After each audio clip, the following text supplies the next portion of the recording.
Heroes of the Environment, Chapter 8, Saving West Virginia's Oldest Mountains. It makes a lot more sense to build windmills than to blow up mountains. Julia Judy Bonds, community activist, Coal River Mountain Watch, Whitesville, West Virginia. Julia Bonds is proud to be a coal miner's daughter. She remembers her father going deep into the earth to chip away at the veins of coal.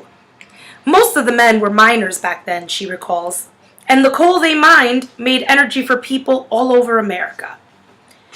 Mining was hard, dangerous work. We were always scared when he was down there that he might never come back up.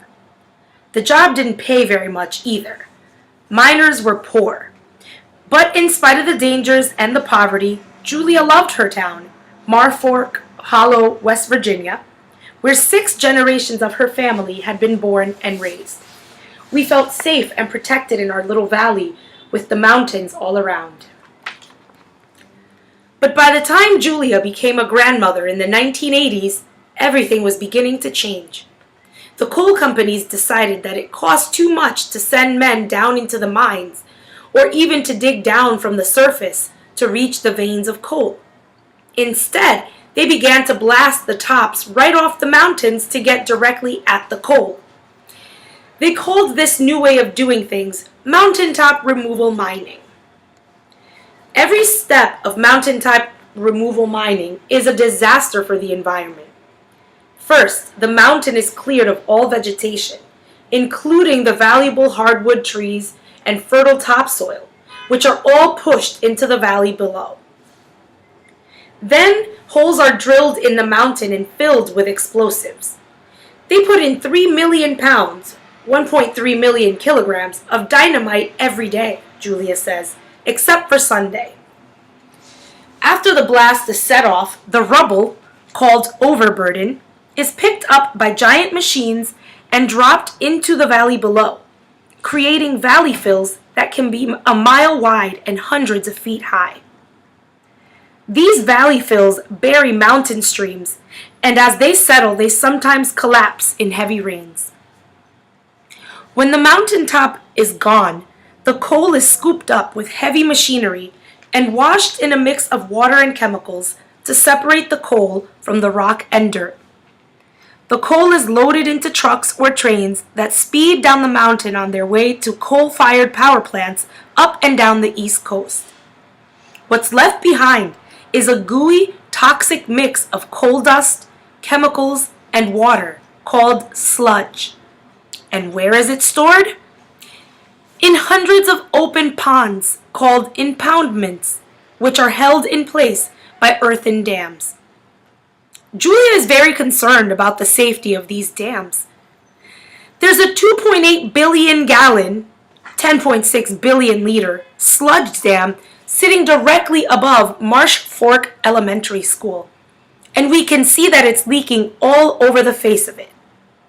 She worries about what could happen if that dam gives way when the children are in school.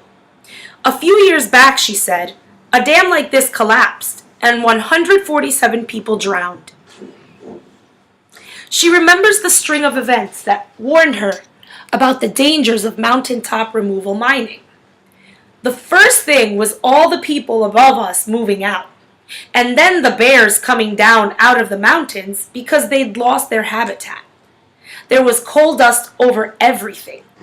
It had kind of an orange color to it from the chemicals. Then the creek turned black, above where we got our drinking water.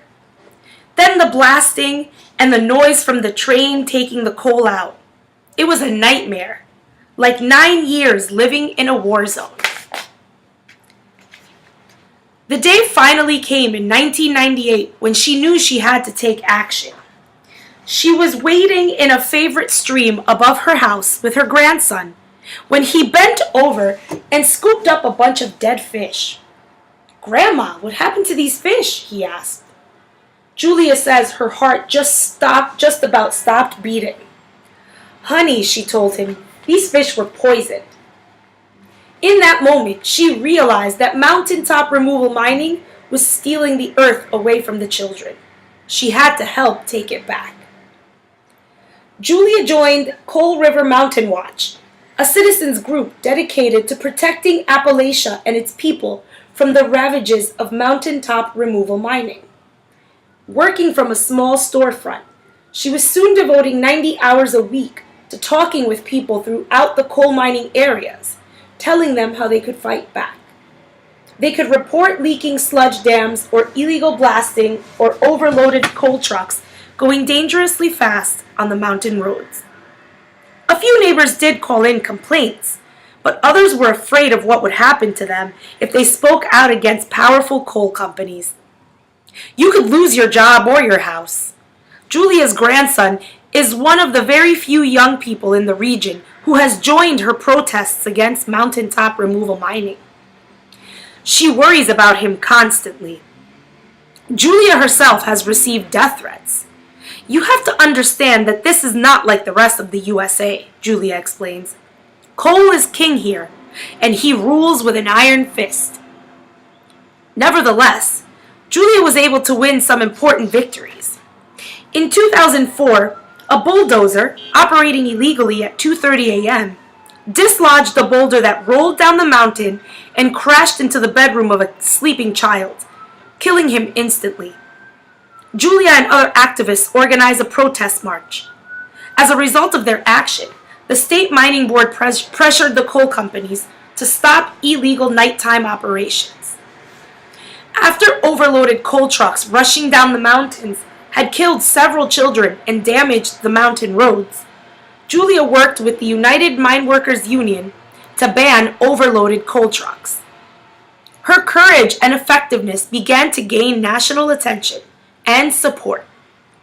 In 2003, Julia won the Goldman Environmental Prize, the biggest prize in the environmental world, and started bringing in journalists, politicians, and other activists to show them the devastation caused by mountaintop removal mining.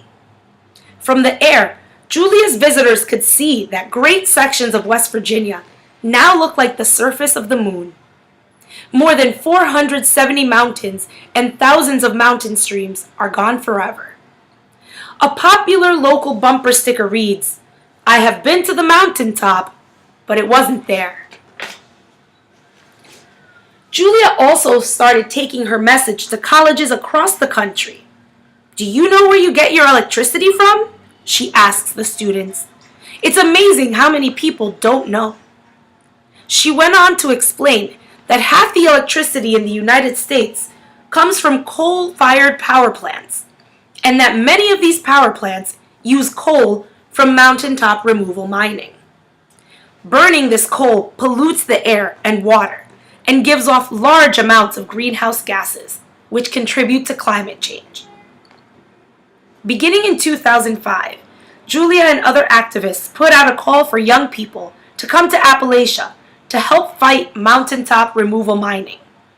The program, called Mountain Justice Summer, brings hundreds of young volunteers to coal communities all over the mountains, where they help to test water samples, research new permit applications by the mining companies, and interview local people to document mining company abuses.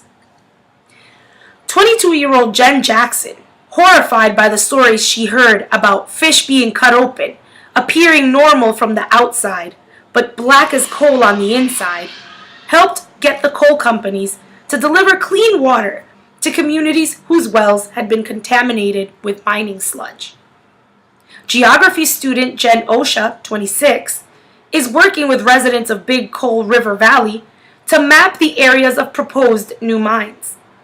For the first time ever, before a mining permit is approved, people will be able to see how that mine could affect their homes, creeks, and hunting and fishing grounds. Ivan Stifel, 22, is working with residents to force officials to move Marsh Fork Elementary School to a safe place away from the sludge dam. He has also created a new organization, Mountain Justice Spring Break, to bring college students to help during their school's spring break. National attention from the media, the public, and environmental organizations has helped expose the injustices of mountaintop removal mining and has drawn expert legal help to Julia and other activists. We've slowed down the mining companies in getting new permits, Julia says, and we're pressing forward with legislation and lawsuits. We have a bill in Congress now that would make it illegal to dump mining waste in our mountain streams. We are also suing the mining companies to make them stop blowing up our mountains. Julia's vision for the future? To gradually replace coal mining with renewable energy. She's working to start a wind farm, one of the largest in the eastern United States, and she's counting on young people to help build and run it. There's a lot of wind up there on those mountain ridges, she says. It makes a lot more sense to build windmills than to blow up mountains.